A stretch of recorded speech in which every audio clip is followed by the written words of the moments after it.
नमस्कार छात्रों, एक बार फिर से आपका स्वागत है हमारे YouTube channel dignity commerce classes के। ये मैं लेकर आया हूँ मनी एंड बैंकिंग मुद्रा में दिग्गज तत्व का चैप्टर 1 और पार्ट 1। इसमें हम पढ़ेंगे, देखिए 12th वालों को पढ़ना है बैंकिंग, मतलब मनी पढ़ना था 11th में और 12th में पढ़ना है बैंकिंग। इसका मतलब अब मैं 12th वालों को पढ़ा रहा हूँ, ये भी हमको पढ़ना पड़ेगा बैंकिंग। बैंकिंग का जो सबसे पहला चैप्टर है उस चैप्टर का नाम है बैंक। मैंने लिखा भी है ऊपर, इसको हम बोलते हैं अधिकोष। ठीक है, अधिकोष बोलते हैं। बैंकिंग करने का मतलब है कि सबसे पहले बैंक में हमको पढ़ना क्या है वो हम देख लेते हैं। बैंक में हमको पढ़ना है, टॉपिक उसका है बैंक का। सबसे पहले है उत्पत्ति, मतलब बैंक कहाँ से जन्मा है, बैंक के जन्म कहाँ कहाँ से हुआ है, उसका विकास कैसे हुआ है। फिर उसके बाद हम उसका अब उसके बाद उत्पत्ति और विकास। फिर आते हैं बैंक का अर्थ क्या है, अर्थ पढ़ेंगे, परिभाषा पढ़ेंगे। फिर उसके बाद आता है आपका तीसरा टॉपिक है उसके कार्य और महत्व। ये 3 टॉपिक हमको बैंक से पढ़नी है। तीनों टॉपिक पे हम ध्यान देके पढ़ेंगे थोड़ा सा अच्छे से डिटेल में, क्योंकि ये जो पहला चैप्टर होता है ना बैंक का, ये हमारे बोर्ड की एग्जाम के अकॉर्डिंग बहुत इंपॉर्टेंट है। उसके अगर आधार पे देखा जाए तो बैंकिंग का पहला चैप्टर बहुत इंपॉर्टेंट है। तो इस हिसाब से हम ये 3 टॉपिक देखेंगे और तीनों टॉपिक को डिटेल में पढ़ेंगे। हालांकि हम पूरा लिखेंगे नहीं, लेकिन आपको समझाने की पूरी कोशिश करेंगे हम। ठीक है, चलते हैं आगे। आप लोग देख लीजिए कौन कौन सा पढ़ना है हमको। सबसे पहले उत्पत्ति कहाँ कहाँ से हुई है, विकास कैसे कैसे हुआ है, अर्थ उसका जानना है, परिभाषा जानना है, कार्य जानना है, महत्व जानने हैं। चलिए पहला टॉपिक उठाते हैं हम, उत्पत्ति, मतलब बैंक शब्द की उत्पत्ति। बैंक शब्द की उत्पत्ति कहाँ से हुई है ये हम जान लेते हैं। बैंक शब्द की उत्पत्ति, ये हेडिंग टाइप में आप लोग लिखना चाहते तो लिख सकते हैं, बैंक शब्द की उत्पत्ति। बैंक शब्द की उत्पत्ति पॉइंट वाइज लिखेंगे, ज्यादा आसान होगा समझना। सबसे पहले हम देख लेते हैं, सबसे पहले अगर बोला जाए क्वेश्चन में कि कहाँ से हुई है, कैसे हुई है, तो कई सारे जगहों पर अलग अलग जगहों पर अलग अलग नाम है। तो बैंक शब्द की उत्पत्ति जो है इटली के बैंको, स्पेलिंग में गलत है थोड़ा सा, मतलब क्या है कि वहां के हिसाब से लिखी गई है, इटली के हिसाब से बैंको शब्द से हुई है। इसका अर्थ मैं बता दे रहा हूँ, बैंको शब्द से हुई है। बैंकों का मतलब होता था वहां जो साहूकार, सोनार और सराफा थे, वो लोग क्या करते ना, बेंच पे बैठ के वो लेन देन करते थे। तो ऐसी स्थिति में उस जगह से बैंक शब्द की उत्पत्ति मानी जाती है। कुछ विद्वानों का कहना है कि उस वहां से बैंक शब्द की उत्पत्ति मानी जाती है। बैंकों का अर्थ होता है बेंच पर बैठना, बैंकों का अर्थ होता है बेंच पर बैठ के लेन देन करना। तो वहां के जो साहूकार, सोनार और सराफा थे वो बेंच पे बैठ कर लेन देन करते थे, तो उसी हिसाब से उसको बोला गया कि बैंक शब्द की उत्पत्ति बैंकों से हुई है। लेकिन दूसरा है फ्रेंच, मतलब फ्रांस। फ्रेंच शब्द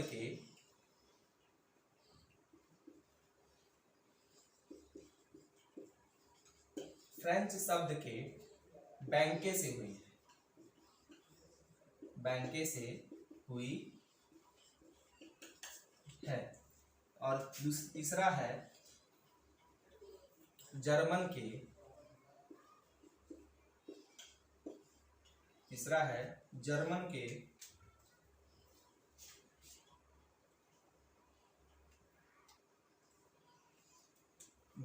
के बैंक शब्द से हुई है।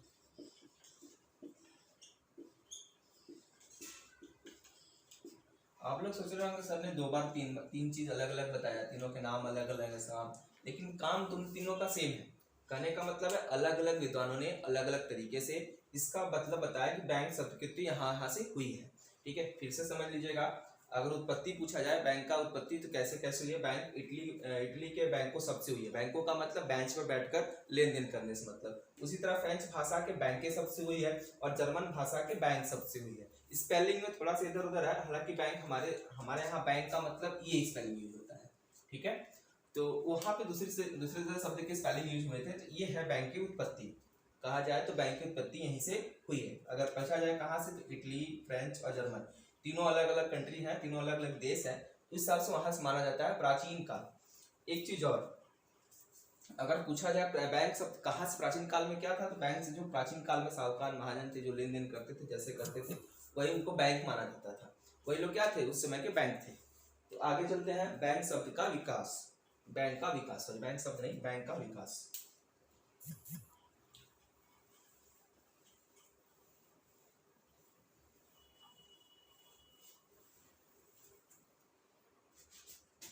चलिए तो आगे हेडिंग है बैंक का विकास, development of bank.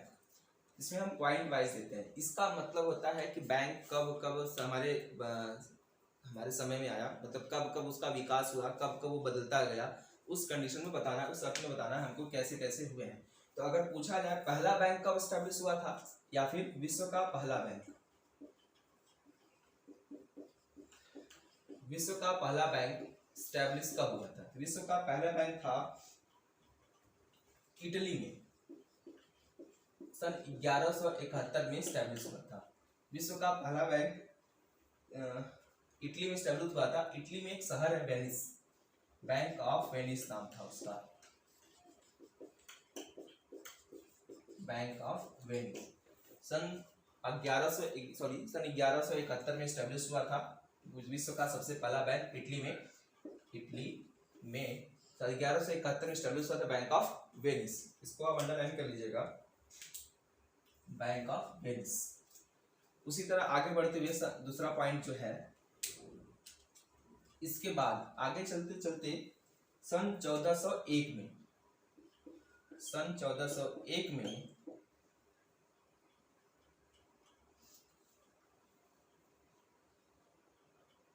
Bank of Barcelona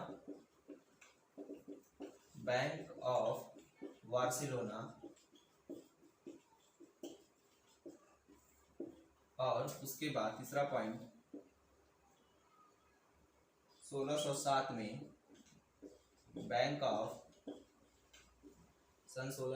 में बैंक ऑफ जेनेवा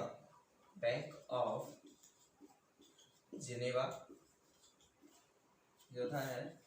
सन 1609 में बैंक ऑफ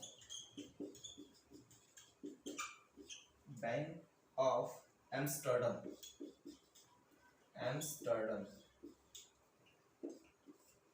फिर उसके बाद पांचवा है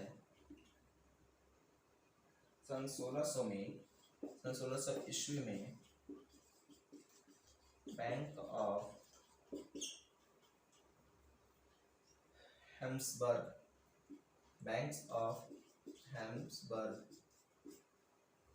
उसके बाद छठा है सन 1694 में बैंक ऑफ इंग्लैंड। सबसे अभी इसमें आप लोग को एग्जाम पॉइंट ऑफ व्यू से पूछा जाएगा, ऑप्शनल क्वेश्चन है, बैंक ऑफ इंग्लैंड।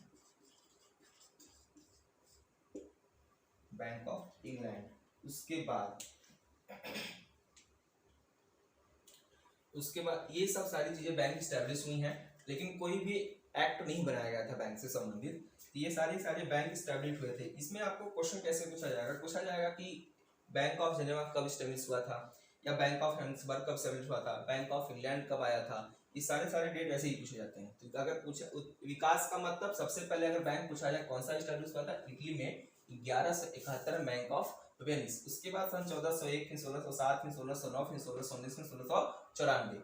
अगर पूछा जाए पहला अधिनियम बनाया गया था तो बैंक ऑफ इंग्लैंड, पहला अधिनियम लिख सकते हैं इस तरह, पहला बैंकिंग अधिनियम 1883 बैंक ऑफ इंग्लैंड ने बनाया था। बैंक ऑफ इंग्लैंड ने बनाया था। ये आपका होगा बैंक का विकास। बहुत ज्यादा हमको बैंक के विकास में नहीं पढ़ना है, बस हमको पॉइंट वाइज जानते रहना है कि क्या है कैसे है, तो लिखा क्या है सबसे पहले कि सन 1837 में बैंकिंग अधिनियम निर्माण के पश्चात, मतलब इंग्लैंड ने क्या किया था, बैंकिंग अधिनियम पारित किया था। उसी प्रकार ये सारे के सारे हैं बैंक के विकास। सबसे ये बहुत ज्यादा इंपॉर्टेंट नहीं है, बहुत ज्यादा इंपॉर्टेंट नहीं, लेकिन बस ये हमारे ऑप्शनल क्वेश्चन के अकॉर्डिंग इंपॉर्टेंट है कि ऑप्शन क्वेश्चन दे दिया कि कौन सा बैंक कब स्टैब्लिश हुआ था, तो ये जानना हमको जरूरी है। ठीक है, तो अगर स्क्रीनशॉट लेना चाहते ले सकते हैं, तो हम आगे बढ़े मिटा के।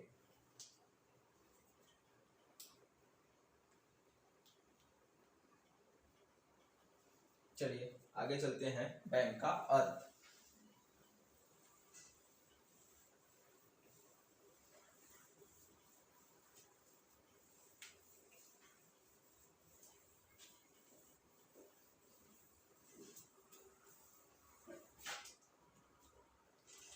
अगला जो मेरा टॉपिक होगा वो होगा बैंक का अर्थ,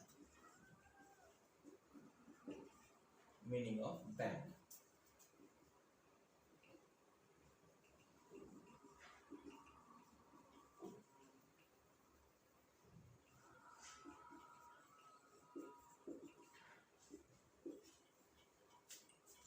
अब इसको हम लिखें चाहे समझा दें, मतलब एक ही है, इसलिए हम बता दे रहे हैं। अगर पूछा जाए प्राचीन काल के हिसाब से या आज के हिसाब से, तो आज के देखा जाए बैंक का अर्थ क्या होता है। बैंक का सीधा या साधारणतः अर्थ यह होता है जो मुद्रा में व्यापार करती है, मतलब जमायत स्वीकार करती है, ऋण देती है, लॉकर्स की सुविधा प्रदान करती है। मतलब एक तरीके से बैंक के कार्य को अगर तो एक साथ जोड़ दिया जाए तो वही क्या होता है, बैंक कहलाता है।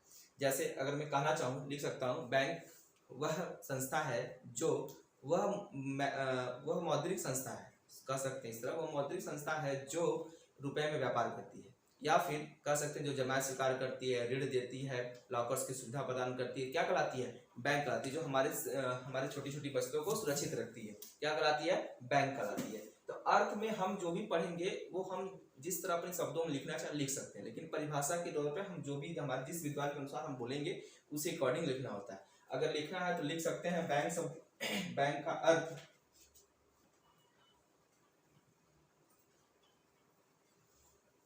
बैंक का अर्थ रुपया उधार देना, कम ब्याज दर पे, सॉरी निश्चित ब्याज दर पर रुपया उधार देना, और निश्चित ब्याज पर रुपया उधार लेना। मतलब आप जब अगर आप बैंक में अगर पैसा जमा करते हैं तो बैंक क्या करती है, आपके उस जमा पर ब्याज देती है। तो क्या करती है, वो जमा पर ब्याज देती है और लोन पर ब्याज लेती है। बैंक वह संस्था है जो जमायत स्वीकार करती है, ऋण देती है, लॉकर्स की सुविधा प्रदान करती है तथा उन बिलों की कटौती करती है, उन सभी चीजों करती है जो एक मौद्रिक रूप में की जाती है। तो ये हो गया बैंक का अर्थ। अब अगर परिभाषा की बात करें तो परिभाषा थोड़ा सा हमको लिखना पड़ेगा, क्यों, क्योंकि परिभाषा किसी विद्वान के अनुसार होता है, तो जिसको हम बोलते हैं डेफिनेशन। ठीक है, डेफिनेशन तो हम किसी अकॉर्डिंग लिख सकते हैं।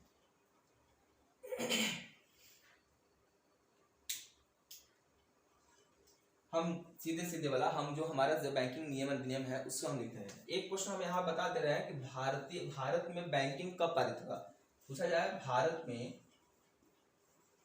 बैंकिंग अधिनियम, भारत में बैंकिंग अधिनियम कब पारित हुआ,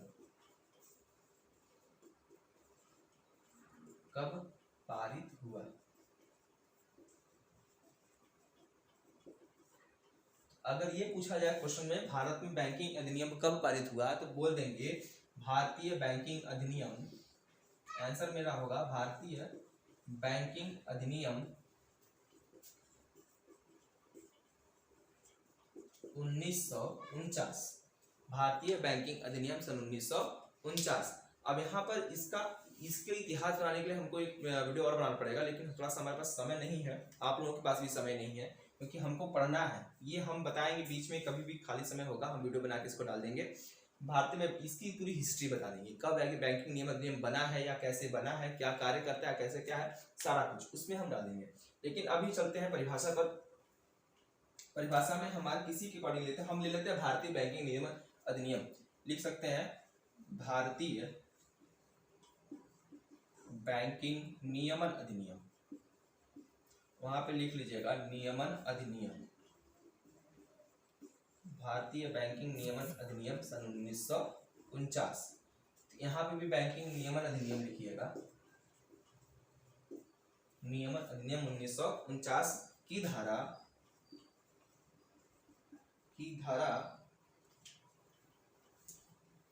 500 के अनुसार, 500 के अनुसार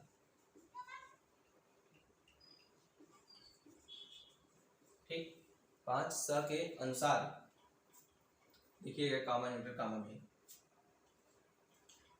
कामा इंटर कामा में लिखिएगा बैंकिंग कंपनी वह कंपनी है, बैंकिंग कंपनी वह कंपनी है जो बैंकिंग का कार्य करती है, जो बैंकिंग का कार्य करती है।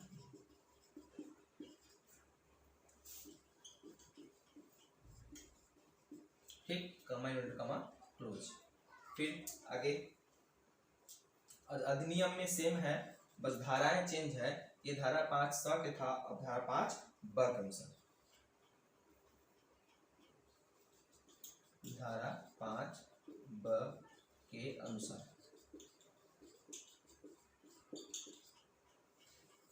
कमा इंटर कमा में लिखेंगे बैंकिंग से आशय ऋण देने अथवा बैंकिंग से आशय ऋण देने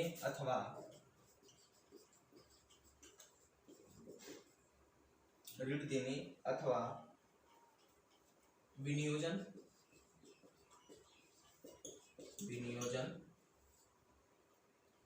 ऋण देने बैंकिंग से आशय ऋण देने अथवा, थोड़ा सा गड़बड़ लिख रहे हैं क्या, ऋण देने अथवा विनियोजन के लिए जनता से जमाएं स्वीकार करना, जमा प्राप्त करना या जमाएं स्वीकार करना, जमा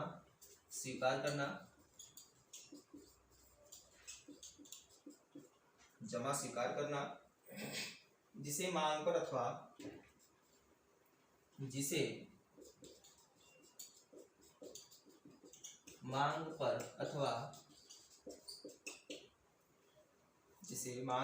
अथवा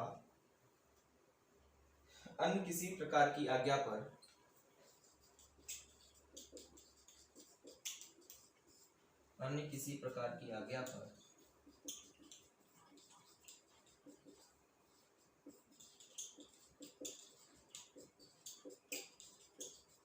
मांग पर था, अन्य किसी प्रकार की आज्ञा पर वापस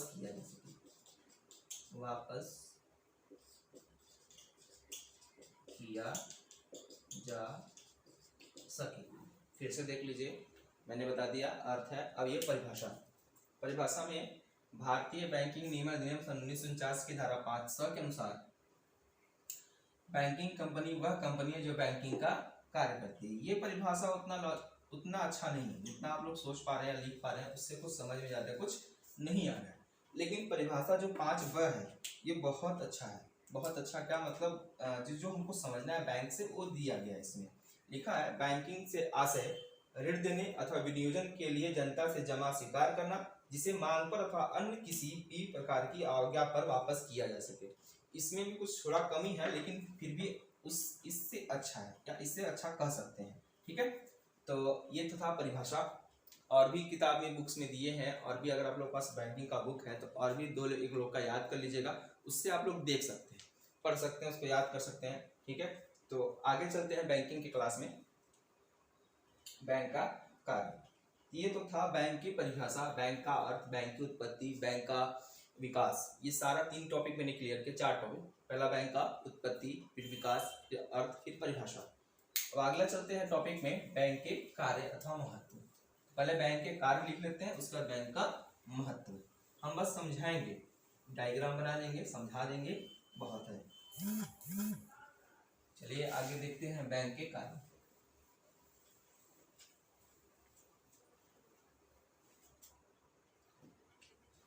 चलिए तो हम लिख लेते हैं बैंक के कार्य। हेडिंग है डायग्राम बना लेते हैं, इससे बहुत आसान होगा समझना हमको।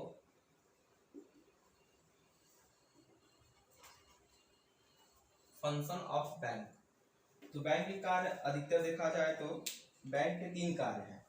बैंक के कितने कार्य हैं? 3 कार्य हैं बैंक के। बैंक के 3 कार्य हैं, हम डायग्राम बना लेते हैं तीनों कार्य के बारे में थोड़ा सा जानकारी रख लेते हैं। बैंक के 3 कार्य हैं। पहला है प्राथमिक कार्य,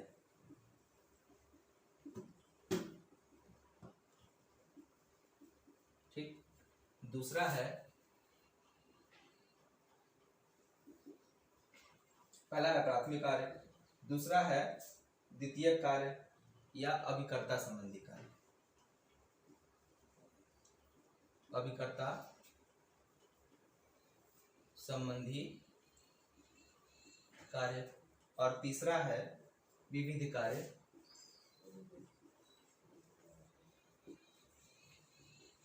तीसरा है विविध कार्य। प्राथमिक कार्य में भी कई सारे हैं, पहले देख लेते हैं प्राथमिक कार्य में। इसको आप लोग जिस तरह मैं बना रहा हूँ उस तरह बना लीजिएगा, थोड़ा सा देखने में अच्छा लगता है। डायग्राम बनाकर उसके बाद सॉल्व करिएगा क्वेश्चन को एक बार। विविध कार्य, चलिए प्राथमिक कार्य, अभिकर्ता संबंधी कार्य, विविध कार्य। प्राथमिक कार्य में देखते हैं। प्राथमिक कार्य में सबसे इंपॉर्टेंट, ठीक है, प्राथमिक कार्य में सबसे इंपॉर्टेंट है जमा स्वीकार करना और ऋण देना। 2 बहुत इंपॉर्टेंट कार्य हैं इसके। 2 ही कार्य इसमें बहुत ज्यादा हैं, बहुत इंपॉर्टेंट अगर देखा जाए तो 2 कार्य हैं। पहला है, दोनों कार्य लिख लेंगे उसके बाद बताते हैं।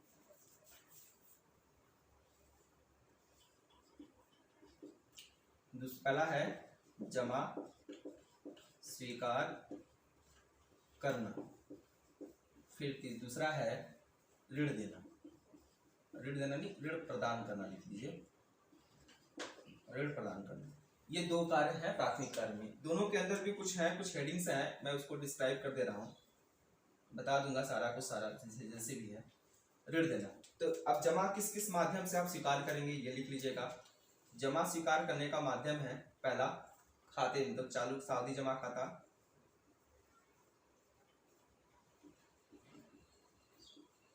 दूसरा है बचत खाता। तीसरा है आवर्ती जमा खाता।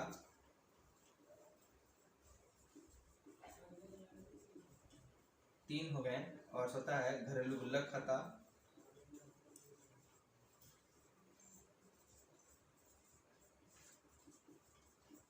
घरेलू गुल्लक खाता। और भी देख लीजिएगा अगर होगा कुछ, चालू खाता, एक इसमें और भी है चालू खाता। इन खातों के माध्यम से जमाएं स्वीकार की जाती हैं। उसी तरह ऋण प्रदान करने के लिए भी कई सारे तरीके हैं। ऋण प्रदान करने का मतलब होता है, ऋण प्रदान करना मतलब पहला है नगद साख, लिख लीजिएगा, नगद साख है। फिर ऋण डायरेक्ट सीधे ऋण है, मतलब ऋण के माध्यम से सीधा। दूसरा है, तीसरा है अधिविकर्ष के रूप में, अधिविकर्ष के रूप में, सही है, सारा कुछ मैं बता दूंगा। चौथा है बिलों की कटौती। चौथा है बिलों की कटौती। ये है ऋण लेने के माध्यम, इसे देख लीजिएगा। ये सारा कुछ इसी प्रकार है। उसी तरह अभिकर्ता संबंधी भी कार्य है। अभिकर्ता संबंधी कार्य में, चलिए अभिकर्ता संबंधी कार्य में भी देख लेते हैं। अभिकर्ता संबंधी कार्य में सबसे पहला है चेक, बिल, हुंडी। चेक, बिल, हुंडी आदि को भुनाना। आदि को भुनाना। भुनाना का मतलब मैं बता दूंगा, ऐसा नहीं है उसको भुनना, मतलब उसको चूल्हे में भुजना नहीं, ठीक है। ग्राहकों के भुगतान प्राप्त करना। ग्राहकों के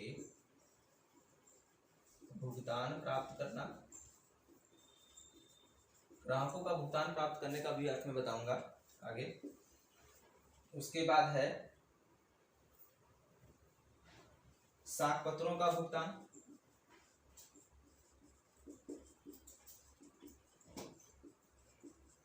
साख पत्रों का भुगतान। फिर अभिगोपन, अभिगोपन का मतलब समझ लेंगे, अभी कुछ लोग जानते भी होंगे अभिगोपन। उसके बाद है वित्तीय सलाहकार,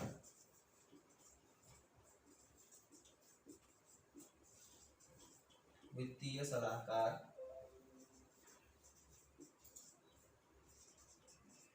ये सारे कार्य वो अभिकर्ता के रूप में करता है। एक और लिख लीजिए, 6 हो जाएंगे। चलिए आगे देख लेते हैं, रकम का हस्तांतरण करना। सही बात, इसमें एक और है रकम का हस्तांतरण।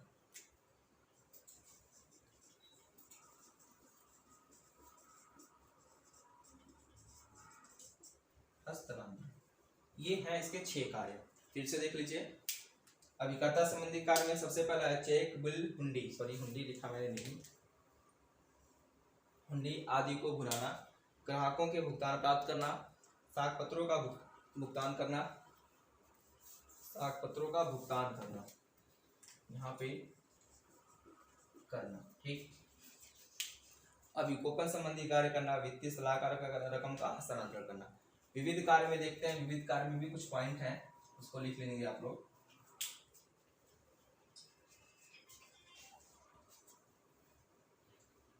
संपत्ति या मूल्यवान वस्तुओं की सुरक्षा, लॉकर की सुविधा बैंक देती है, उसी तरह संपत्ति या मूल्यवान वस्तुओं की सुरक्षा करना।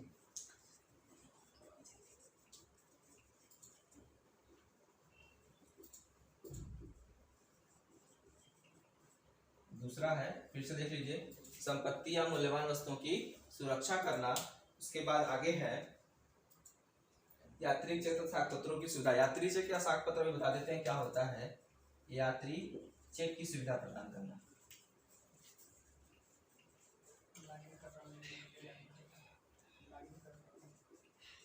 प्रदान करना, यात्री चेक की सुविधा प्रदान करना। तीसरा पॉइंट जो है इसमें, यात्री चेक की सुविधा प्रदान करने के बाद है विदेशी विनिमय की व्यवस्था करना। इसमें आप लोग देख लीजिएगा थोड़ा सा, विदेशी विनिमय की, विदेशी विनिमय की व्यवस्था करना।